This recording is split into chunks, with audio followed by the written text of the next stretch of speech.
The Conte di Cavour class battleships were more than just warships, they were symbols of Italian ambition. Coming into service in 1915, they aimed to secure Italy's place as a major naval power.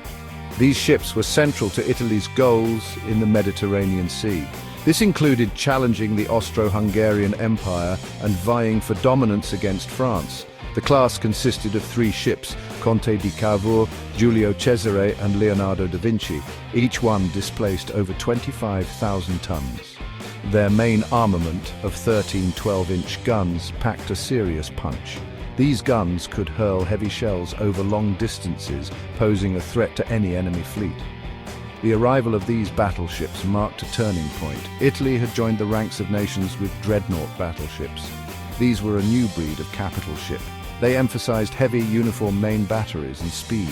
The Conte di Cavour class signaled Italy's determination to compete in this new era of naval warfare. The Conte di Cavour class represented a significant step forward in Italian warship design.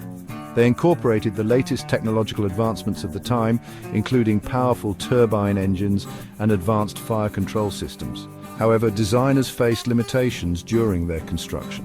One challenge was the need to balance firepower, speed, and armor protection within a limited displacement. Italy lacked the industrial capacity of its rivals. This meant careful compromises were necessary. For example, the ship's armor protection, while substantial, was not as thick as that of some contemporary British or German battleships. The ships were also designed with a relatively high freeboard. This is the height of a ship's hull above the waterline. This design choice aimed to improve seakeeping and stability, particularly in the often rough waters of the Mediterranean. However, it also made the ships larger targets. The Italian Navy recognized the limitations of the Conte di Cavour class, particularly when compared to the larger battleships fielded by Britain and Germany. To compensate, they developed specific tactical doctrines. These were designed to maximize the strength of these powerful yet not invincible warships. Italian naval doctrine emphasized speed and maneuverability. They believed in engaging the enemy on their own terms. This meant using their ship's speed to dictate the range and course of battle. The idea was to avoid prolonged slugging matches. Instead, they would use hit-and-run tactics against larger opponents. The Italians also placed a premium on gunnery accuracy. They invested heavily in training their gun crews and developing advanced fire control systems. Their goal was to make every shot count, especially against more heavily armored adversaries. This focus on quality over quantity reflected a pragmatic approach to naval warfare, recognizing the need to outmaneuver and outshoot their opponents.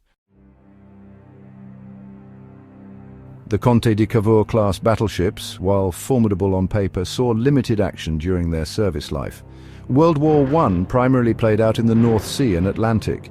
This limited the opportunities for the Italian fleet to engage in major fleet actions. However, the ships did see some combat during World War II. Their performance offered valuable lessons about naval warfare in the age of aircraft. One notable engagement was the Battle of Cape Spartivento in 1940. Here, an Italian fleet, including 2 Cavour-class battleships, clashed with the British force. The battle, though tactically inconclusive, highlighted the growing importance of air power. The Italians, lacking effective air cover, were forced to disengage in the face of British carrier aircraft. The Cavour-class battleships were also increasingly vulnerable to submarine attacks. 2 of the 3 ships were torpedoed and sunk during the war. This highlighted the shifting balance of power at sea. Battleships, once the undisputed rulers of the waves, were now facing new and deadly threats.